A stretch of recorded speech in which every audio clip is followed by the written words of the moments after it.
Rádio e TV Educativa, de Marília para o Mundo. Hoje estamos aqui com o diretor Sopré. Pode falar o seu nome completo? Sopré Xerente? Isso. Estamos aqui com o diretor Sopré Xerente. Muito amistosamente nos recebeu aqui no CEMIX, Centro de Ensino Médio Indígena Xerente. Indígena Xerente, muito bem. A gente foi indicado pelo professor Geraldo, que a gente ficou hospedado ontem.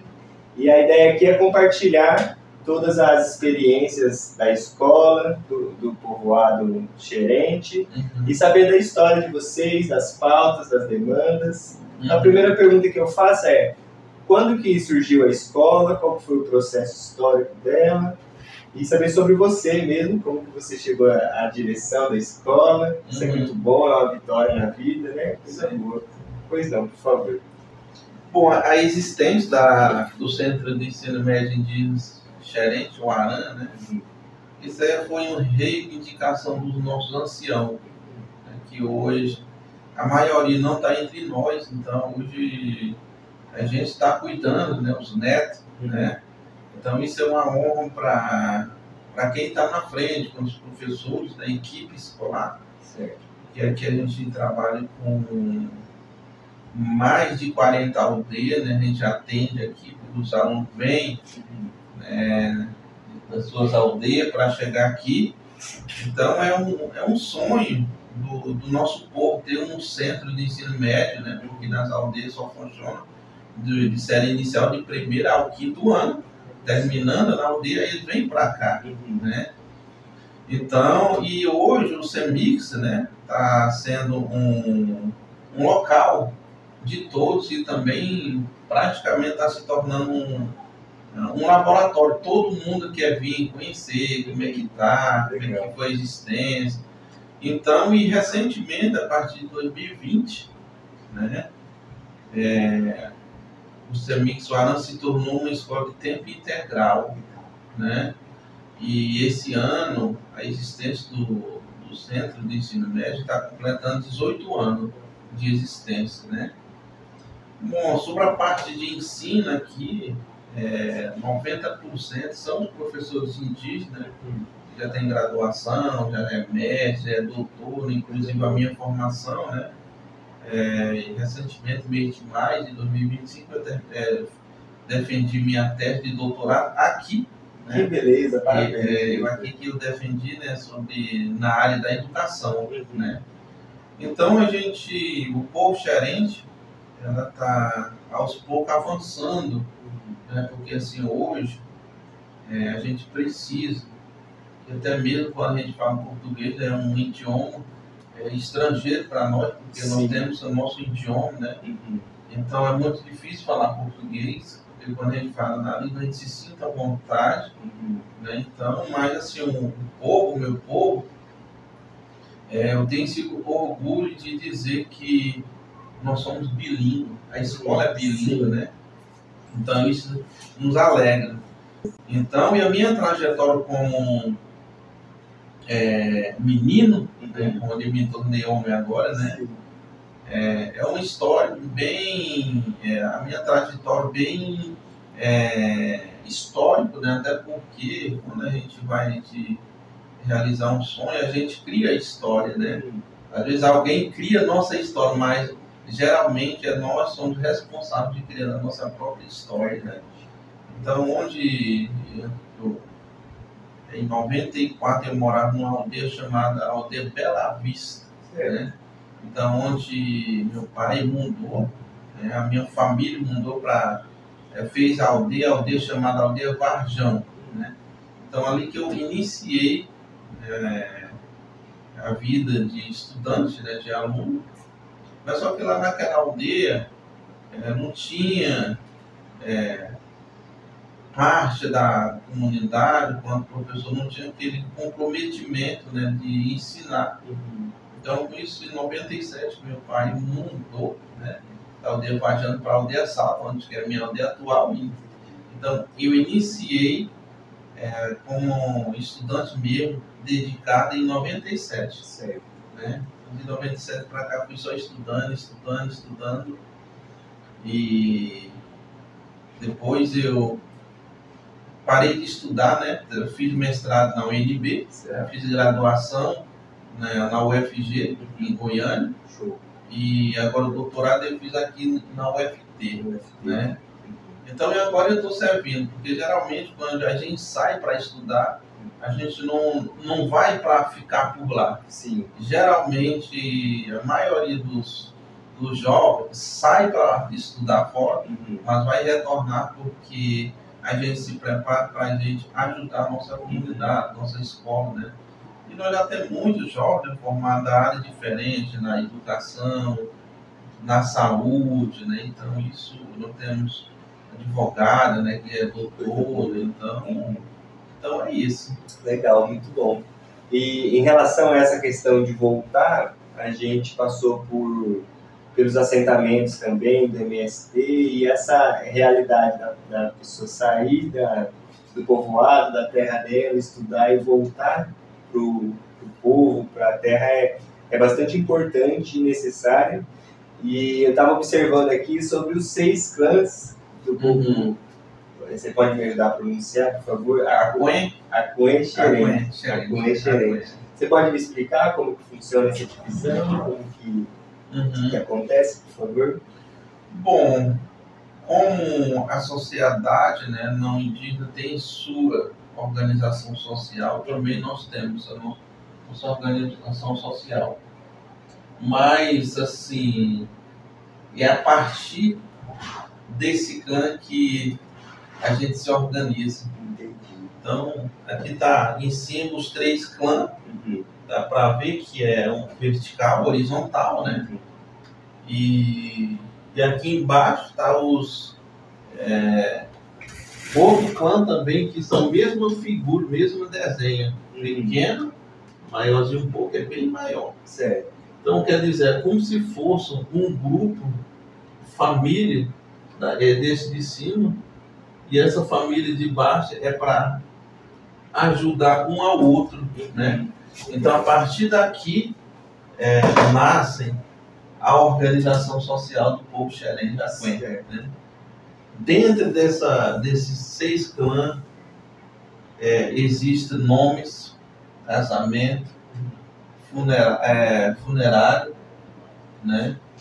E o respeito. Então, isso aqui é a base para o povo xerente, onde ele se organiza, né?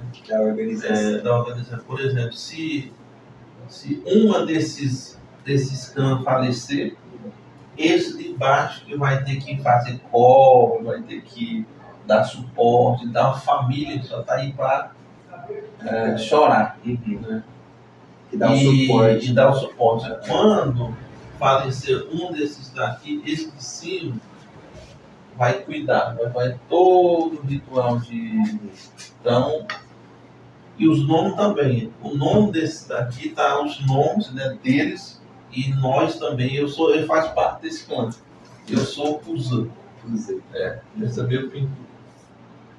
Então, e só para ver que essa pintura aqui, você pode se pintar. Isso é pintura natural. Qualquer um pode se pintar. Agora, para colocar isso aqui, aí tem que conhecer mesmo realmente a organização social primeiro. Legal. Então, assim que funciona o casamento também, né? Não pode casar entre família, isso aqui é praticamente família, né? Então tem que casar sempre vice-versa, né? Então não pode casar entre clã, né? Então, se casar entre clã, é como se fosse estar casando com primo e irmão, então isso não pode. Entendi. Então é isso. Bacana. A gente também vem resgatando muito, a gente passou no Quilombo Calunga, lá em Alto Paraíso, e o pessoal do MST, e essa questão, somos petistas, essa questão da educação, do acesso à terra, como que está a demarcação da terra de vocês? O território está demarcado? Se tem alguma demanda por terra ainda? Se você quiser fazer um pedido para o presidente Lula, a gente está fazendo esse apelo também para juntar forças e somar com a pauta de vocês. Como está a demarcação de terra do povo Acuen Xerente? Bom, a demarcação foi demarcada em 1972, né? Então, desde lá para cá, assim, foi uma luta. Luta de todos, né? Os anciãos, assim, eu não fui, porque na época eu não sou de 84, então eu não vi o movimento, mas a gente, como eu falei, a comunidade, a atual essa geração, somos muito gratos a quem foi atrás, né? E um sofreram, né? Foi assassinado, né? Um foi baleado. Então foi uma luta realmente sangrenta para sair a nossa terra, né, hoje. Sim.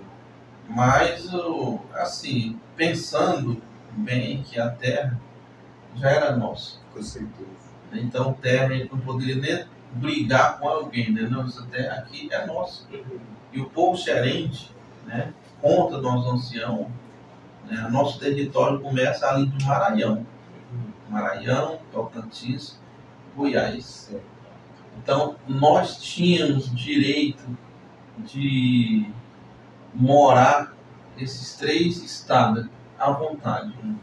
Mas agora tem essa regra, né, que os não indígenas tomaram de conta, então a gente tem que brigar, tem que chorar, né? Então, é muita terra, né? Então, e hoje, assim, o nosso território está demarcado, nós estamos bem, né? Uma questão de território. Certo. Às vezes, os atravessadores, né, que querem se beneficiar, tem acontecido por aqui, né? Os madeireiros, né, os caçadores. Sim. Mas, assim, agora nós temos 108 aldeias, então a comunidade se espalhou, né, para proteger o nosso território. Rádio e TV Educativa, de Marília para o Mundo. Hoje estamos aqui com o diretor Sopré. Pode falar o seu nome completo? Sopré Xerente. Isso. Estamos aqui com o diretor Sopré Xerente. Muito amistosamente nos recebeu aqui no CEMIX, Centro de Ensino Médio Indígena Xerente. Indígena Xerente, muito bem. Mas, enfim, hoje, que estamos no século XXI, né? Eu como pesquisador, né, agora eu tenho esse olhar diferente. Eu vejo meu povo, o sofrimento, nós temos terra, até porque hoje eu falo assim com autoridade, porque os anciãos que eu pesquisei, né, que eu conversei, a maioria já não está mais entre nós, né? Mas tudo que eles falaram está acontecendo. Então, preveram o que ia acontecer com a geração. Onde um dos anciãos falou assim: olha, eu fiz uma pergunta, né? O que o senhor acha de eu estar estudando? Você concorda comigo ou não poderia estudar? Eu tive essa curiosidade de saber. Aí, quando o ancião olhou para mim, baixou a cabeça, aí respondeu: você tem que estudar, né? Você tem que estudar, porque o estudo, não agora, mas lá na frente, vai ser sustentabilidade para você, para manter sua família. Porque hoje eu não posso te ensinar para você ser bom arqueiro, porque nós não temos caça mais no nosso território. Eu não posso mais te ensinar para você ser um bom pescador, porque os rios não oferecem mais suficiente para a gente sobreviver. Nós não precisamos do tamanho de terra. Aí eu queria entender como assim nós não precisamos de terra grande. Eu perguntei por que o senhor falou que nós não precisamos de quantidade de terra para nós. Porque eu fiquei curioso quando o próprio ancião falou para mim. Aí ele falou assim: sim, a gente não vai precisar de terra grande. A gente precisa de terra maior que oferece para nós a sustentabilidade. Aonde tem peixe, aonde tem caça, aonde tem frutas, águas boas. É desse terra que a gente quer. Agora, terra mesmo, a gente não precisa. E aqui que está, nós estamos sofrendo, estamos iniciando, né? Terra é grande, mas não tem mais caça. Né? Terra é grande, mas não tem mais peixe. Então isso eu entendi que realmente nós indígenas precisamos de terra onde tem fartura, com qualidade, que nos oferece, né? Que a natureza nos oferece. Então, nesse sentido que hoje, o que a gente quer que o nosso presidente, né, monta um projeto que pode arrendar agora a terra, né? Porque assim, nós não temos mais pescar, nada, mas não temos terra que pode produzir. entendi. Podemos vender, podemos comprar aquilo que a gente quer, né?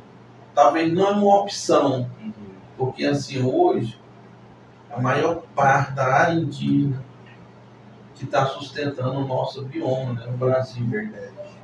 Porque se a gente olhar de cima, o nosso planeta, assim, como o professor uma vez, o professor Canela, né, falou, nosso planeta está careca. Verdade. Então isso, né, realmente é. E depois de meses eu viajei de avião de Palmas a Goiânia, a Brasília, Belo Horizonte, Belo Horizonte a Recife. Então eu lembrei que aquele professor realmente, porque ele já tinha viajado e viu. Olha Aí só. ele, lembrei, né? Aí, isso aí viajou, por isso que ele usou esse termo. Entendi. E realmente eu vi poucos áreas preservadas.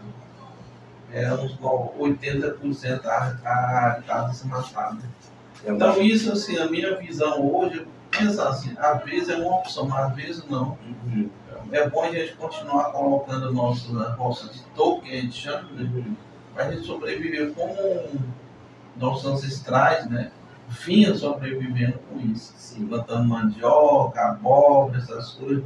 Nós não precisamos de arrendar, vender e depois a consequência vai ficar para os nossos netos. Verdade. Então é manter realmente, né? Mas tem que ter pequenos projetos, né, para nós indígenas, para que possamos talvez desmatar, né, cuidar e assim para sobreviver, não para produzir para vender. Né? Então isso para o indígena não funciona. A gente tem esse teto, a gente realmente sobrevive. Vai ficar assim.